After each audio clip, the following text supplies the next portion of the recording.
There's not much slaying. No. Celebrimbor. He does slay in a certain way. He does. It's easy to forget that there was once a time when the idea of a television show, based off the works of Tolkien, the thousands of years of lore and backstory that he wrote for The Lord of the Rings, would have been an exciting prospect. So when people ask me why I talk so much about Rings of Power, why I'm so frustrated by its shortcomings, it's because of that. Because not only have I become hugely passionate and protective of the world and stories of Tolkien, but I see what an incredible narrative the Rings of Power should have been.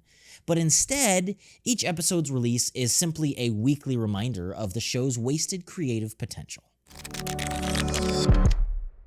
Before I watched The Rings of Power, I had very little knowledge of the related world and histories of Tolkien. I knew the Silmarillion existed, and that was pretty much it. But as I've continued to do research for my last few video essays, my respect for the professor has grown exponentially. Just something as small as the unfinished tales or the appendices are practically a limitless well of untapped narrative potential.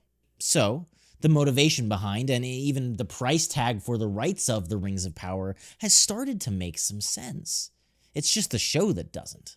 Now, I know I've already covered the various aspects of the show's failings, but a recurring response I often see is, who cares? Then don't watch it. If it was any other fantasy show, you'd enjoy it. But it's not. And that's the point. The Lord of the Rings books and the movies it subsequently inspired were groundbreaking in their times, and the IP continues to have massive cultural impact on both modern pop culture and fantasy in general. And I think that speaks to its transcendent quality. But in watching Rings of Power, it's not just an imperfect adaptation. It almost seems like a piece of anti-fiction, something that defies the work it's based off of in almost every way.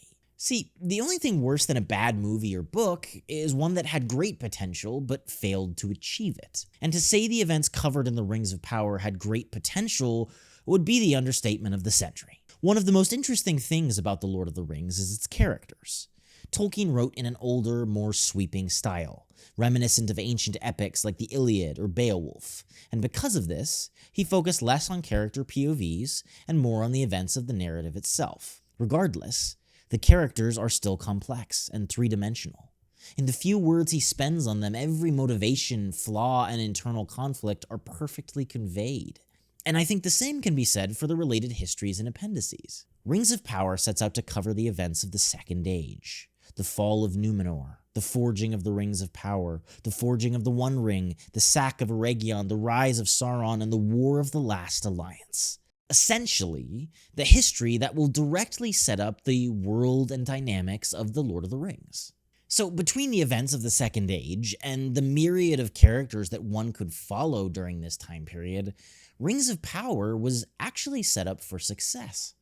But beyond my frustration with dialogue or pacing, costumes or characters, what I can't get over about this show is that if it had been properly executed, it would have been one of the greatest fantasy television shows of all time. So to discuss this, I want to talk about two of the characters that play a central role in the narrative of the Second Age, Celebrimbor and Sauron. Their portrayals capture the wasted potential I'm talking about in a microcosm. In the show, Celebrimbor appears to be a decent character, if more ambitious than wise. He's an elven smith, inventive but in a sort of mischievous way, an older lord with the twitching hesitance of a weak heart and the attitude of a politician. All in all, not a bad character, and the actor, Charles Edwards, does a competent job portraying this. But then I began to read the lore. See, Celebrimbor is not just a great elven smith. He's the last of the Noldor, grandson of Fëanor, lord of Eregion, and the smith that forges the Rings of Power, which consequently leads to the demise of all Middle-earth. Even that small list brings to mind a figure of epic proportions, one to match the tone of the magical histories of Middle-earth. A great figure, not a groveling one. Being a Noldor, he is described as dark-haired, strong and tall, but lithe. Indeed, they could be hardly told apart except by their eyes, for the eyes of all the elves that had dwelt in Aman impressed those of Middle-earth by their piercing brightness. Celebrimbor in particular is full of ambition.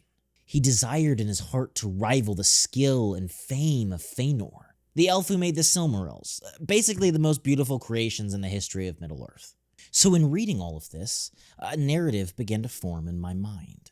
One of treachery and deceit, pride and obsession, the conflict between the benefits and risks of innovation, and the slow corruption of a single man's moral compass.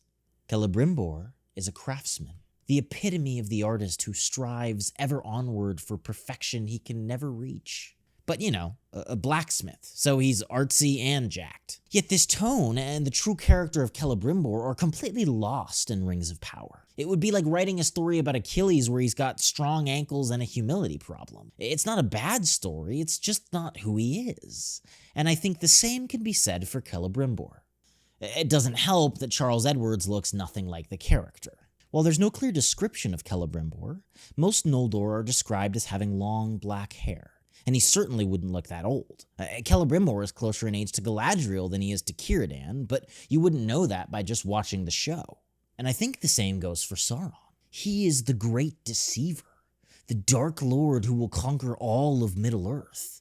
And yet I've seen so many responses talking about how he's just like the narcissist they dated in college and how the way he gaslights Celebrimbor is just so accurate. But to me it just seems out of place. I mean, even in the best moments, these two characters' scenes feel modern, entirely removed from the fantasy world, aesthetic, and backstory they supposedly have.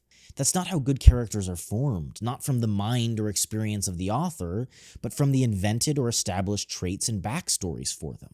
A character's actions and reactions then follow a natural trajectory from this foundation, if you allow them to. But when I watch Rings of Power, the dialogue, interactions, and motivations are on the nose, and for lack of a better description, modern. The tone of the show also suffers from this modernization. In Peter Jackson's take on the Third Age, we get a decidedly epic tonality throughout even the smallest of scenes. And then there's a sequence like the lighting of the beacons.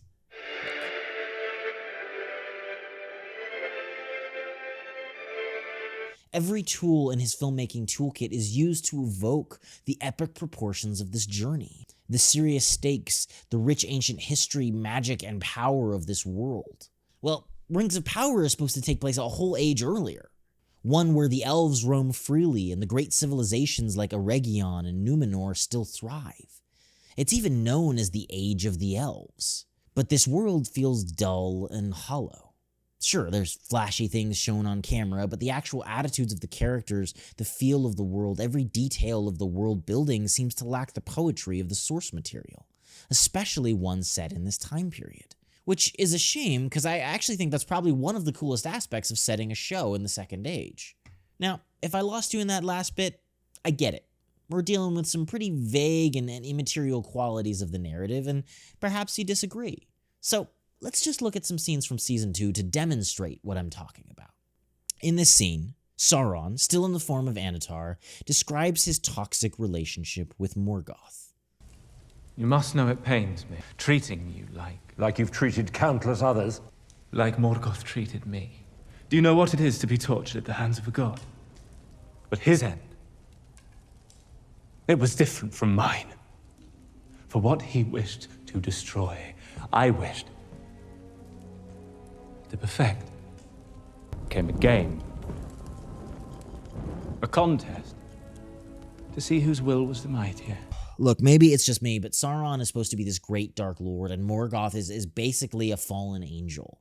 That's not the way these characters would talk about it, and in an effort to humanize them, the creators have stripped the narrative of its epic and tragic tone and made it more like a late-night dorm room chat. Even the forging of the rings, the central tragic act of the whole narrative, is just kinda shown. The cinematography and lighting make no effort to encourage the audience to engage in a unique way, or even take it seriously at all. And then we have Celebrimbor's final stand. In both the lore and the show, Celebrimbor becomes aware of the deception of Sauron, and the fact that the Rings of Power are a way to manipulate all of Middle-earth. He defies the Dark Lord, and despite his key role in this evil act of creation, makes a final stand in the city that he built, Eregion. But throughout this show, Celebrimbor is constantly plagued by spineless ambition.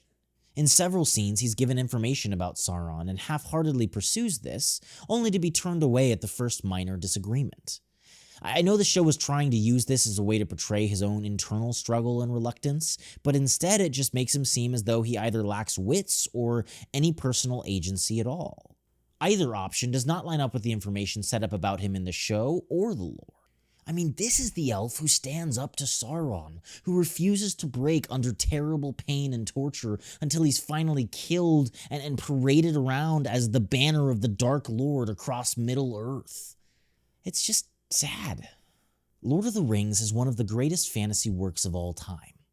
I mean, in the end, Tolkien wrote 3 books, really just one, that was so good it secured his place in the Literary Hall of Fame forever. But I think the real reason so many fans, myself included, are angered by the Rings of Power is its complete and utter waste of the source material. Lore accuracy is important, but properties like the MCU have established themselves through careful adaptation and alteration of the comics.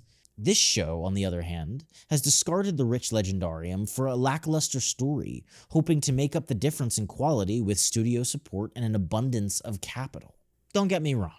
I'm sure there are people on this show who deliver great work and artists who use their craft to the best of their abilities, but nothing can change the fact that the overall project itself is a disappointment.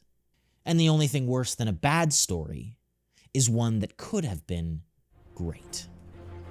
But as always, these are just my thoughts on the matter. I mean, let me know what you guys think in the comments down below. Did you enjoy Rings of Power? Did you hate Rings of Power? What adaptation of Tolkien would you want to see? And before you guys leave, don't forget, keep reading, keep writing, and I will see you all in the next video.